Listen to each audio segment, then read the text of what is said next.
Hi, I'm Irving, and I'm an Adamaniac.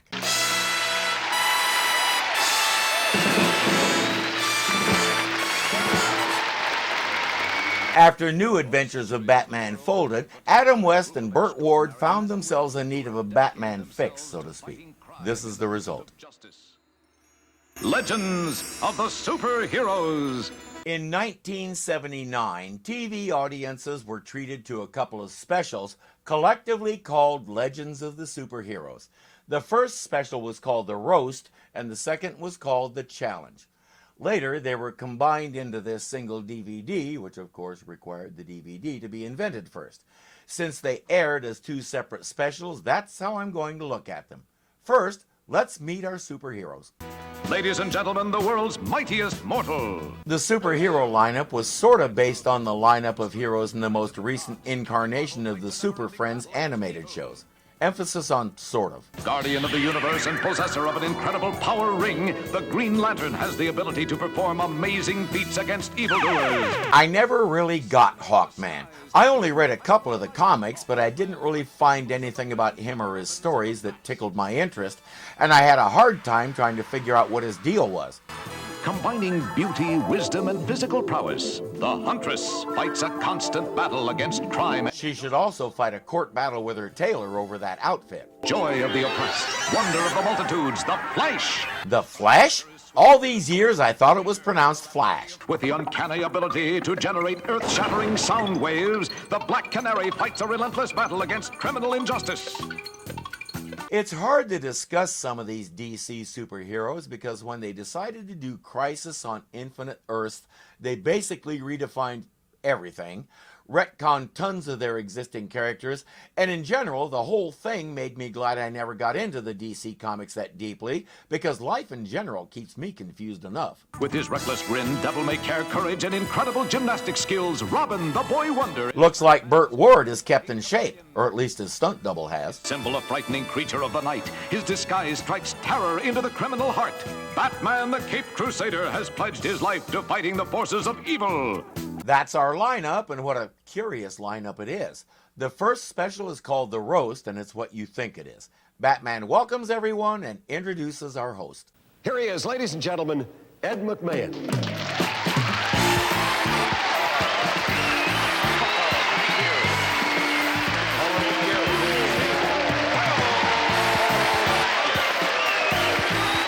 If you don't know who Ed McMahon was, I'm not sure I can help you. How do you describe a genuine television icon in a few sentences? He had already been Johnny Carson's sidekick on The Tonight Show since 1962 and would stay there until Carson retired from the show in 1992. His signature line, "Here's Johnny," found its way into the American language, and sometimes people still use it in a wide variety of contexts. He also hosted Star Search from 1983 to 1985, but that would come after this. Today, most of us remember him for The Tonight Show. And, oh yeah, there was that other thing with the singers and the models and all that stuff. What was it called? I'm delighted to be here tonight with all my favorite superheroes. Now, if you're a comic book fan, you know that they're all here. These guys have superpowers. Some of them got them by falling into a vat of liquid. That happened to me last week at the Budweiser plant. Yeah. And it must have worked. An hour later, I was trying to wrestle a Clydesdale. He also had a reputation as a hard drinker, and more than once he showed up to The Tonight Show obviously drunk. Remember the animals that did something funny on your tie? Yes, Those little lions, the little baby lions, were 1 year old. that's right. They are now treacherous and ferocious 10-year-old animals. Okay. Anyway, Joan Embry is here tonight. And she's now 32. That's right. Joan is an animal handler and a trainer.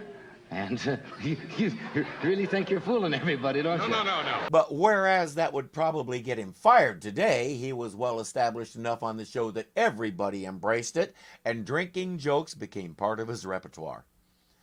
The hardest part of trying to look at this video is how to approach it. If you've ever watched a celebrity roast, you know the jokes come flying at you in rapid succession, and most of them are so lame you can't help but laugh at them.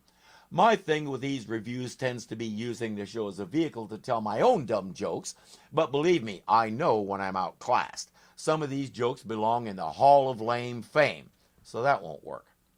Talk about the various heroes and villains. That's fine, except that with rare exceptions, I'm not familiar with either group. Most of you probably know the bulk of these DC characters better than I do, so basically you, the viewer, would be watching and saying, yeah, tell me something I don't know. So that's out. Then I started looking at the cast lineup and especially the people playing the villains, and that was when it hit me. A lot of the newer generations don't know who these people are, and many of them were my own comedic inspirations.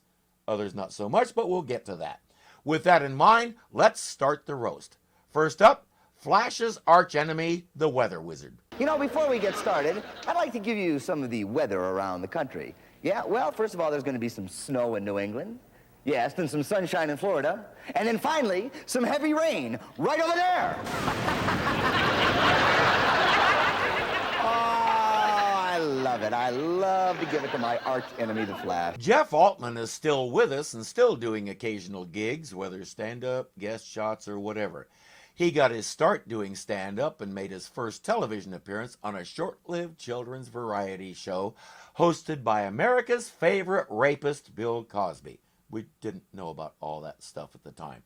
The show only lasted 9 episodes, but it got Altman's foot in the door. The thing about Jeff Altman that sells his comedy is his face. He looks so open and sincere, big eyes and wondering smile. He seems so innocent that he can look you in the eye and tell you your mother was a whore who had sex with a bull goat and you're the result, and you'd laugh yourself silly. Remember last December in Fargo, North Dakota? Now that was cold.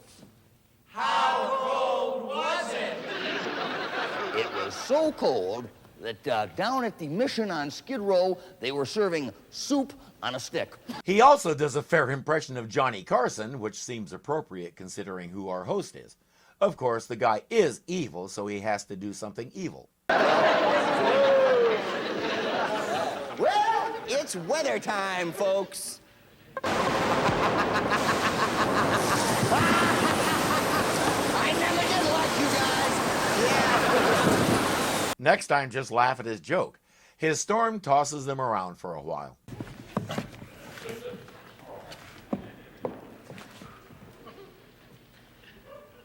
Everybody okay? As you know, I've played with a couple of similar cowls. I'm amazed that doesn't happen more often. You've gone too far this time, Weather Wizard. Not quite. My rain will get you wherever you go.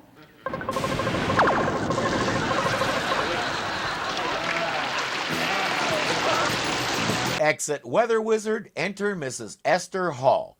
Ed McMahon says she's formerly from Thanagar, now living in Peoria. I don't know how Peoria fits into it, but Thanagar means Hawkman, since one of his incarnations comes from that planet. You boys look nice in your underwear.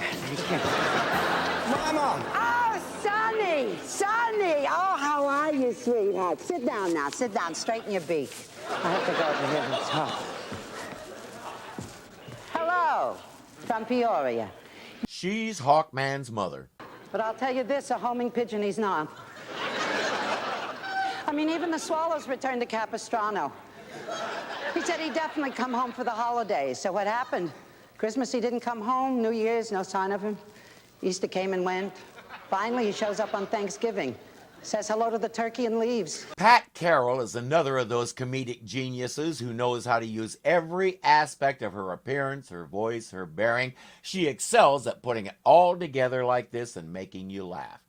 She started acting in local stage productions in LA before she was 10, and things just sort of took off from there. Throughout her career, she not only became a fixture as a guest star in loads of sitcoms and other shows, she was a regular celebrity contestant on at least half a dozen game shows as well. Her quick wit and slight touch of irreverence made her an audience favorite wherever she went, including right here in wherever we are. But the tip-off should have been when he brought notes home from school. They were strapped to his leg. And it's worse now that he's grown up. I mean, what do you buy him for his birthday? 1 year it's a cuddle bone. The next year a little bell and a mirror. Believe me, you run dry after a while. As I said, I'm not sure how many comics could pull off a string of goofy bird jokes like that and make it work, even to the point of involuntarily laughing at their own gag. Well, I don't want to overstay my welcome. Listen, Sonny, if it's not out of your way, why don't you drop over when you're through here tonight? But give me a call first. I want to put fresh newspapers on your bed. All right, sweetheart? Listen, put a peek on the cheek. You're right. Give me a kiss, darling. Give me a kiss. A kiss for Mama. Before our next guest appears, there's a message coming in on the teletype. You guys really make me sick. The way you strut around, showing off your super strength, making a spectacle of yourselves. It's really a disgusting display of vanity. I mean, who cares? It's signed Arnold Schwarzenegger. In 1979, Arnold's career was just getting going. He got his first movie role in 1970, but everybody told him he would never go anywhere because his body looked weird and he had a strange accent. I've always kind of admired the fact that he refused to change anything and made them all eat their words. But at this time, he was better known for his physique and bodybuilding awards than for his acting, hence that joke. And I freely admit, the first time I watched this, I was not expecting the name Arnold Schwarzenegger. To be brutally honest, I was expecting him to say Elton John. Still, now let's introduce someone almost as flamboyant. He's a local superhero who doesn't get as much attention as the folks on stage, but he does his bit. He goes by Ghetto Man.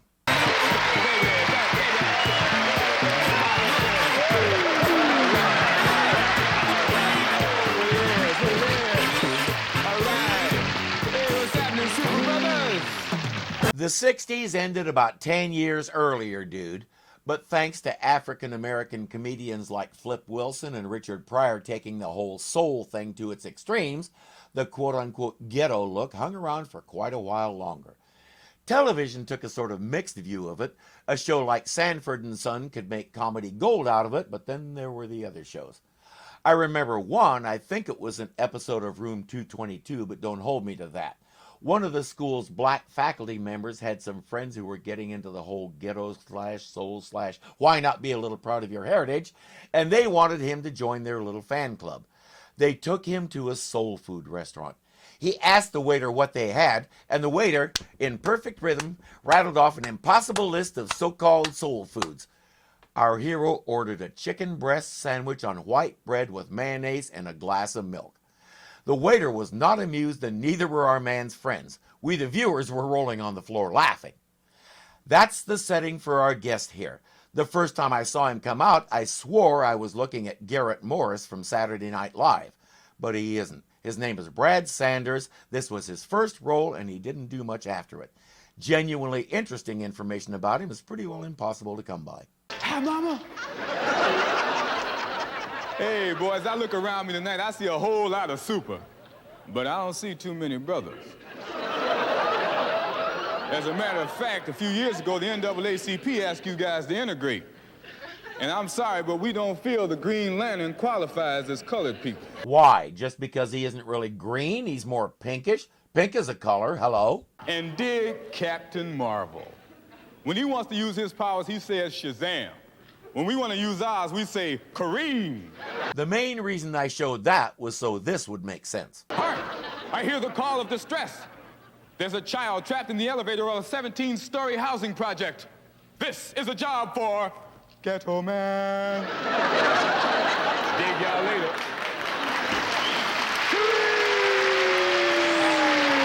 Yeah. On to our next bit of weirdness.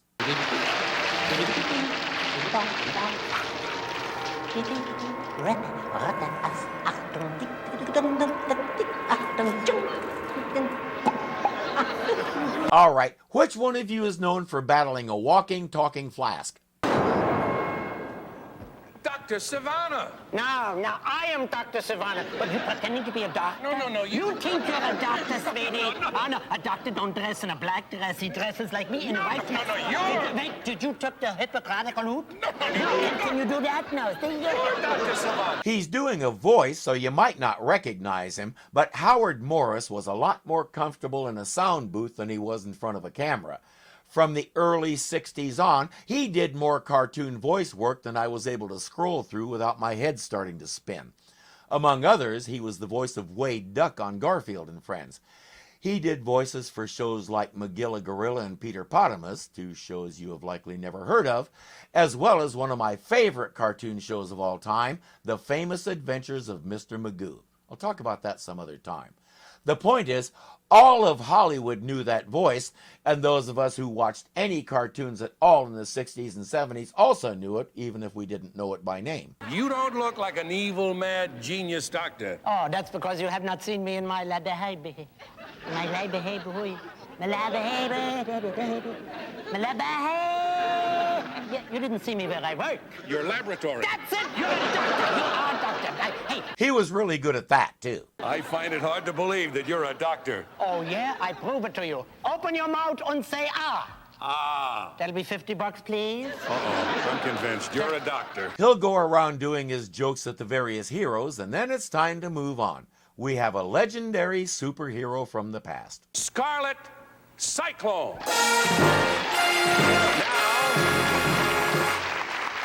Now, friends, he is affectionately known as Retired Man.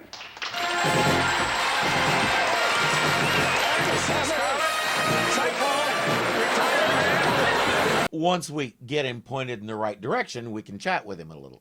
It's nice to meet you, Retired Man. It is really nice to meet you. Don't call me Retired Man. Why don't you call me by my old name, the name that struck fear in the hearts of villains, the Scarlet... Cyclone.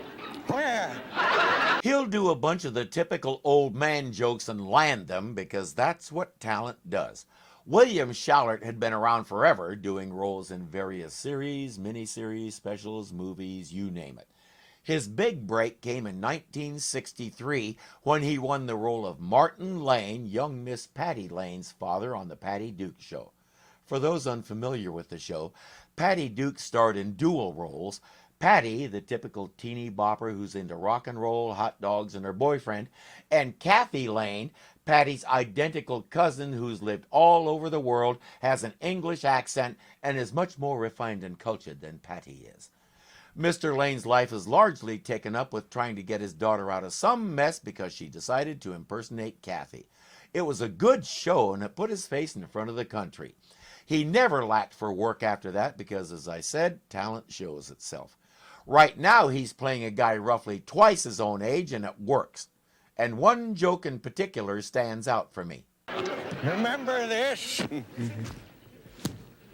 Oh, heck. Take it easy. Take it easy. Take it easy. As I said, that joke stands out for me because I've done that. On to our next guest. Okay, show of hands, how many know who Rhoda Barrett is? Oh, right, I can't see your hands. For those who don't know, she's retired now, but Rhoda Barrett was probably the foremost Hollywood gossip columnist of the 20th century. Even people like me who didn't care what the latest celebrity scandal was couldn't get away from her because she was everywhere. The really amusing part, at least if you're a people studier like I am, was how many people would badmouth her and everything she did, then quietly sit down to watch her. This person is not really Rhoda Barrett, but you wouldn't know it to look at her. Good evening, America and the rest of the United States. I'd like to say hello to all my gossip fans from Superhero Land. Well, let's get right on down to the dirt. As I said, you'd be hard-pressed to determine that that's not Rhoda Barrett, and as you can probably see, the main reason is because Rhoda Barrett wore so much makeup that with the right touches, I could look like her, 5 o'clock shadow and all. That's a fair impression of her accent, too. If you watched Friends and you scrape off enough layers to reveal June Gable underneath, you might recognize Joey's agent, Estelle Leonard. Ms. Gable did lots more stage work than she did television and film, but I, for one, am glad she took time out from doing stage plays to give us Rhoda Rooter here. So what's this Deutsch she mentioned? It looks like it may be Splitsville for Mr. and Mrs. Hawkman. It seems that the stork paid a visit to the little lady the other day. Hawkman came home unexpectedly and caught them. She goes on to say the Atom, everybody's favorite diminutive superhero, is in love. And she's gotten an exclusive interview with the gentleman and his lady love. Well, I must say you make a an unusual couple. Thank you, Rhoda. We do turn a few heads. Well, tell me, how did you meet? Well, that was through a computer dating service. They're not in business anymore. Yes, the ideal match for the Atom is none other than that towering Titaness Giganta. I wonder why the dating service went belly up. Playing our stunning redhead is Alicia Brevard, who was born Alfred Brevard Crenshaw. She underwent reassignment surgery in 1962 and finally became the woman she knew she was, but before that she spent several years as one of the most famous performers at Finocchio's, the famous drag queen club in San Francisco. She did such a good Marilyn Monroe that Ms. Monroe herself used to come watch the act all the time. How's that for a testimonial?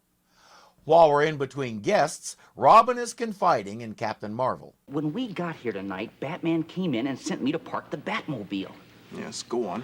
Honest, I never even saw that truck. You mean? Holy totaled!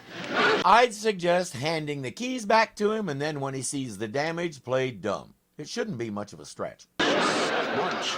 How am I going to tell Batman that Batmobile was his pride and joy? I'll try and think of something, but don't worry about it, Robin. At least we know the subject won't come up until the end of the evening. Here's a message for Batman. There's trouble in Gotham City. Gotham City?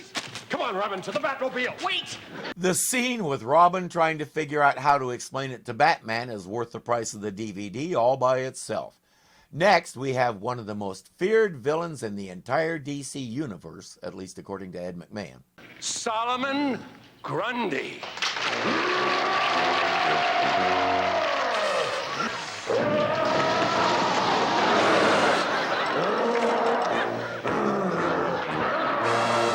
The last guy who tried to explain to him that the door is over there became part of the door. Mr. Grundy. Over here, Mr. Grundy. It's certainly nice to meet you. I guess you don't know your own street. Wrong. Grundy, no. Mickey Morton didn't do that much acting, but what he did was memorable. Standing at close to 6'8", he cut an imposing figure even without the Solomon Grundy getup. He was the first actor to play in both the Star Trek and the Star Wars universes. In the original Star Trek series, he was one of the gladiators and the gamesters of Triskelion, and he was a Wookiee in one of the Star Wars holiday specials. He may or may not have been proud of that latter one. Many of us have seen those specials. He's obviously having a lot of fun with this character. The character of Solomon Grundy, like a lot of the DC characters, has kind of a jumbled history. It was already that way before Crisis on Infinite Earths, and it just got worse afterward. The more I see, read, and hear about the whole Crisis thing, the happier I am that I missed it. He'll find excuses to pound on Ed for a while, much to everyone's amusement, and then we move on. Here is a man who uses his power ring for evil. The treacherous Sinestro.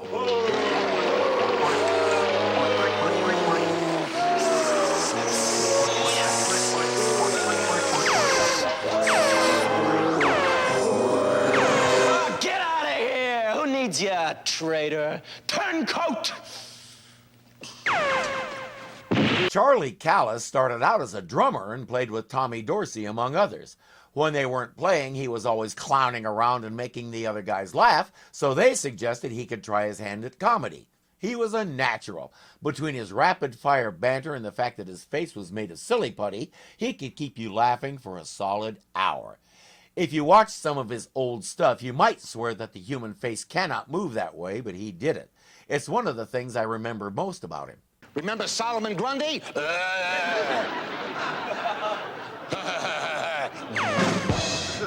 When the vultures fly past him, they keep one wing over their eyes.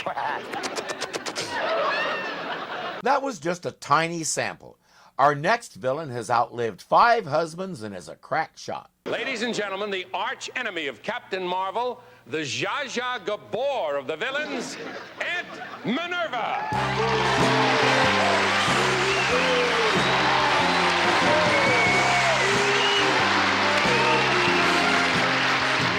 Thanks, boys. Wait for me in the car and, your motor's running. Yes. Ruth Buzzy went to acting school with the likes of Dustin Hoffman, but didn't become an immediate household name like he did. She first came to national attention when she teamed up with Dom DeLuise in a comedy sketch about a magician. They performed the sketch all over the TV variety shows of the 50s and early 60s, but she still hadn't found a real niche. And then came Rowan and Martin's Laugh-In. Many of the cast members have said they didn't expect the show to go anywhere. They did it because A, it was a job, and B, since it wasn't likely to go anywhere, they could relax and just have fun with it. Little did they know, one of the most popular recurring sketches on that show was the park bench interaction between Ruth Buzzy's character, Miss Gladys Ormsby, and dirty old man Tyrone F. Horney, played by Artie Johnson. One time on a whim, as Johnson was approaching the bench, he started sort of mumble singing a song about the candy bar Walnetto. It became a running gag, and as I recall, sales of the candy bar sort of skyrocketed for a while. During the show's run, my sister and her husband and I toured Universal Studios in Hollywood. While we were walking around, a PA announced that Ruth Buzzy was nearby signing autographs. My sister was a little starstruck, but we went over to the booth, said hello, she signed pictures for all of us. It was very nice. Now, my sister's husband just passed away last week as I write this. My memories of him usually come back to one thing: laughter. He laughed easily and enjoyed sharing laughter with other people. This story ends in laughter, so I don't think he'd mind me telling it. Miss Buzzy chatted with my sister and me for a moment, then signed the pictures and handed them to us. My brother-in-law, almost boisterously to prove he was brave enough to say it, said, "You can have the picture. I'll take a big kiss." There was another lady standing behind Miss Buzzy, obviously a handler. Before any of us could react to what he said, this lady spoke up and in a very matter-of-fact tone, without missing a beat, said, "If we allowed Ruth Buzzy, international sex symbol..." She said some stuff after that, but we couldn't hear it because the international sex symbol herself was laughing too hard. She's looking for husband number 6, and she's settled on Captain Marvel. She's making Ed perform the ceremony. If anyone knows why these two shouldn't be married, let him speak now, or forever hold his peace. Come on, guys. You have any objections? No, Doesn't bother me. I kind of like the idea. They make a nice couple. It'll keep her off our back. Wait a minute. We can't get married. We're mortal enemies. Oh, well, can you think of a better basis for marriage? I can think of lots better ones, but I've never tried to marry anybody at gunpoint either. Her part has a nice little twist ending that I won't spoil in case you haven't seen it yet. Last up, to put in a good word for the supervillains of the universe, is Mordu. You probably can't tell by looking at me, but we villains are different. We have different values, different problems, even different forms of entertainment. To illustrate the differences, he'd like to list some of a supervillain's favorite things, sort of like the sound of music, if it was always 30 below on that mountain where Julie Andrews was singing. You may not be so anxious to abuse us if you try to understand what things amuse us. Gabriel Dell spent his early career doing Bowery Boys films, took a break to serve in the Merchant Marine during World War II, then came back and decided he could do better than the Bowery Boys stuff. He did. He had steady roles until leukemia cut him down before his time. A flood, turning cities to mud. This song goes on a little too long, but as we know, one run time to rule them all. And as Goldie Hawn used to say on Laugh-In, here come the big finish, folk.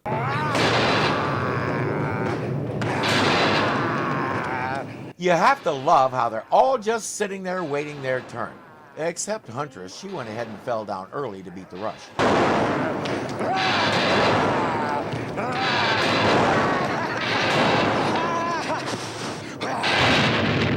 And that's my idea of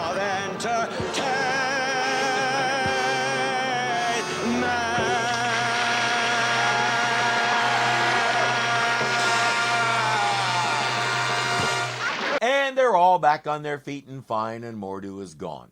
There's Deus Ex Machina, and then there's Deus Ex Let's Get This Over With. Ed McMahon gives a nice little closing speech, and that's it. And Kari! When I wrapped up the original Adamania series, I mentioned that Burt Ward never could escape the Robin character and found himself so typecast he quit acting and found other things to do. Adam West, of course, did plenty of other roles, but never forgot the one that put him on the map. He was grateful to his fans to the day he left us. I'm grateful to both of them for being so willing to see the whole thing for what it was, a wonderful, iconic, unique farce. They had no problem making fun of their characters like we did here, or even making fun of themselves, as we'll see in Return to the Batcave. Oops. Well, I guess it's out. But first, there's a whole second special after this one. We'll look at that next time. Thanks for watching. I'm Irving, and I'm proud to be an Adamaniac.